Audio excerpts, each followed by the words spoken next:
আপনারা তো জানেন আজকে আমাদের দেশনেত্রী বেগম খালেদা জিয়ার মর্নিং জানাজা ফিউনারাল সব কিছু মিলিয়ে আমাদের অনেক বিদেশি বন্ধুরা পরিবারের প্রতি সহানুভূতি জানানোর জন্য এসছে এখানে এর মধ্যে আসছে ভারতের পররাষ্ট্রমন্ত্রী আসছে, পাকিস্তানের স্পিকার আসছে, তারপরে নেপালের পররাষ্ট্রমন্ত্রী আসছে, ভুটানের পররাষ্ট্রমন্ত্রী আসছে, তারপরে মালদ্বীপের সিনিয়র এডুকেশন মিনিস্টার আসছেন, তারপরে শ্রীলঙ্কার ফরেন মিনিস্টার আসছেন। সব দেশে মানে সার্ক কান্ট্রি, সাউথ এশিয়ার সব দেশ রিপ্রেজেন্টেড হয়েছে এবং সিনিয়র মিনিস্টার লেভেলে সবাই আসছে, যারা আসছে সিনিয়র মিনিস্টার লেভেলে আসছেন। তো সুতরাং এটা আমাদের দুই দিক থেকে একটা বিষয় হচ্ছে দেশনেত্রীর বেগম খালেদা জিয়ার প্রতি তার যে নেতৃত্বে বাংলাদেশ একটা দেশে এবং দেশের বাইরে আমাদেরকে একটা সম্মানের জায়গায় নিয়ে গেছে এবং বাংলাদেশকে তারা যেই চোখে দেখছে সেটা সাধারণ একটি দেশ হিসেবে নয়, আমরা একটা জায়গায় পৌঁছেছি এবং সেখানে বেগম খালেদা জিয়ার যে অবদান সেটা তার স্বীকৃতি হিসাবে তারা বাংলাদেশে আসছে এবং আগামীতে বাংলাদেশের সাথে এই সমস্ত দেশগুলোর সম্পর্ক সম্বন্ধে আমরা আলোচনা করেছি। তারাও যে আগামী দিনে যদি বিএনপি নির্বাচিত হয় জনগণের ভোটে, তাহলে আগামী দিনের যে কী ধরনের সম্পর্ক আমরা করতে চাই তাদের সাথে এবং আমরা তাদের ফরেন রিলেশনশিপ কী হবে তাদের সাথে এবং ব্যবসা বাণিজ্য, বিনিয়োগ, কালচার, সংস্কৃতি, তারপরে ট্যুরিজম সব কিছু মিলিয়ে সবার একটা আগ্রহ বাংলাদেশের সাথে কাজ করার আগামী নির্বাচিত সরকার আসলে এটা খুব গুরুত্বপূর্ণ এবং তারা এটার উপর গুরুত্ব দিচ্ছে।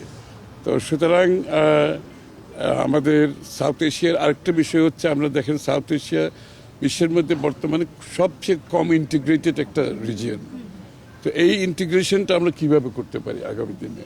প্রত্যেকটি দেশ আমাদের সাপ্লাই চেইন, খাদ্যদ্রব্য থেকে শুরু করে র মেটেরিয়াল থেকে শুরু করে এই সাপ্লাই চেইনটা আমরা কিভাবে ইমপ্রুভ করতে পারি, আমাদের অর্থনৈতিক উন্নয়নে একজন আরেকজনের সাথে কিভাবে সহায়ক ভূমিকা পালন করতে পারে, এই বিষয়গুলো উঠে এসেছে।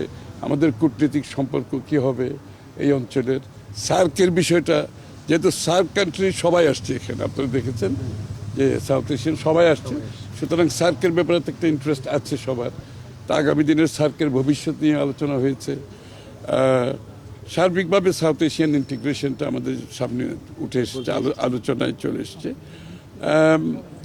এবং সবচেয়ে বড় কথা হচ্ছে যে দেশনেত্রীর প্রতি তাদের যে ভালোবাসা, তাদের যে সম্মান, যে রেসপেক্ট, এবং আপনি চিন্তা করেন খুব কম সময়ের মধ্যে এতগুলো দেশ থেকে এতগুলো সিনিয়র মিনিস্টার রিপ্রেজেন্ট করেছে এবং তাদের ফ্যামিলির প্রতি সহানুভূতি প্রকাশ করেছে, তারেক সাহেবের প্রতি তাদের এটাও তো একটা, যে তারেক সাহেবের সাথে দেখা করা মানে তো তারেক সাহেবের উপর একটা আস্থার প্রমাণ করে এখানে, যে তার নেতৃত্বে তার আছে বলে, আস্থা আছে বলেই তারা কিন্তু ওনার সাথেই দেখা করেছে। এটা কোনো সরকারি ভিজিট নয়, কিন্তু ওনার পরিবারের জন্য এই ভিজিট, ওনার সাথে দেখা করার জন্য ওনারা আসছে, ওনার সাথে ওনারা দেখা করেছেন, কথা বলেছেন। সো দিস ইজ বাংলাদেশের ইতিহাসে এটা একটা বড় ধরনের একটা এক্সাম্পল আমরা দেখেছি, যে আসলে নেতৃত্ব সৎ হলে, সাহসী হলে, গণতান্ত্রিক হলে, দেশের প্রতি ভালোবাসা থাকলে যে কত বড় একটা পরিবর্তন একটা দেশে হতে পারে, সেটার প্রমাণ আমরা দেখেছি দেশনেত্রী তিরোধানের মাধ্যমে। এবং তার প্রতি এই অঞ্চলের সমস্ত দেশগুলির সম্মান, সারা বিশ্বের যে সম্মান দেখিয়েছে, এটা কিন্তু আমাদের বাংলাদেশের জন্য আমাদেরকে এখন যেটা আমাদের উপর দায়িত্ব হচ্ছে, এটাকে ধরে রাখতে হবে এবং তারেক রহমান সাহেবের নেতৃত্বে আমরা কীভাবে এটা ধরে রাখবো আগামী দিনে, এটা চ্যালেঞ্জ। এবং আমরা এই চ্যালেঞ্জ ইনশাআল্লাহ বিএনপির পক্ষ থেকে আমাদের নেতা আমরা সবাই গ্রহণ করেছি। এইভাবেই আগামীর বাংলাদেশের যে মানুষের প্রত্যাশা, যে আকাঙ্ক্ষা, সেটা পূরণ করার জন্য আমরা অঙ্গীকারবদ্ধ, প্রতিজ্ঞাবদ্ধ, সেদিকে আমরা এগিয়ে যাচ্ছি ইনশাআল্লাহ। সবাই দোয়া করবেন। আশা করি ম্যাডাম চলে গেছে, ম্যাডাম যে টর্চ বেয়ারার হিসাবে যে টর্চটা তারেক রহমান সাহেবের হাতে তুলে দিয়েছে, সেটা আমরা ইনশাআল্লাহ ক্যারি করতে পারবো আগামী দিনে, সেটা আমাদের বিশ্বাস আছে। একটা বিষয় একটুখানি, যে আপনার ভারতের পররাষ্ট্রমন্ত্রী আপনার ডক্টর শ্রী জয়শঙ্কর আপনার দেখা করেছেন, শোক বার্তাও দিয়েছেন, তো একটুখানি আপনি সেখানে ছিলেন, আমরা দেখেছি আর কি।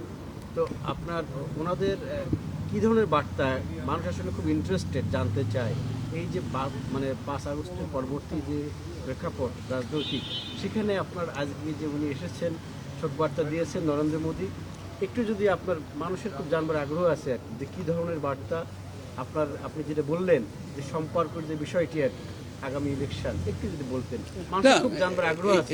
এটা তো খালি ভারতের পররাষ্ট্রমন্ত্রী, আমি তো বললাম এই অঞ্চলের সব দেশ থেকে আসছে, সব দেশের প্রায় পররাষ্ট্রমন্ত্রী সবাই আসছেন, অন্যমন্ত্রীরা আসছেন, সবার বার্তা একটা হচ্ছে বাংলাদেশের সাথে আগামী দিনের একটা সুসম্পর্ক সবাই চাচ্ছে, এবং তারেক রহমান সাহেবের নেতৃত্বের প্রতি তাদের আস্থা আছে বলেই ওনারা এত দূর ট্রাভেল করে এসে ওনার সাথে দেখা করে ওনার প্রতি, পরিবারের প্রতি সহানুভূতি দিচ্ছে।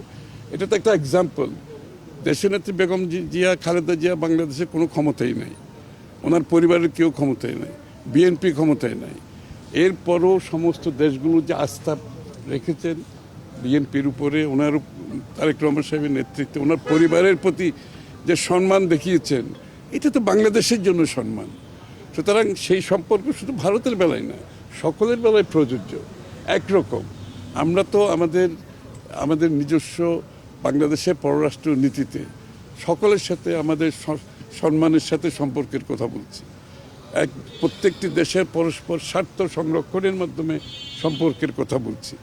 সুতরাং এর বাইরে তো কোনো দেশের সাথে হবে না, সবার সাথে একইভাবে আমরা একভাবে আমাদের আগামী দিনের পররাষ্ট্রনীতি পরিচালনা করব। সকলের জন্য এটা প্রযোজ্য। Thank you.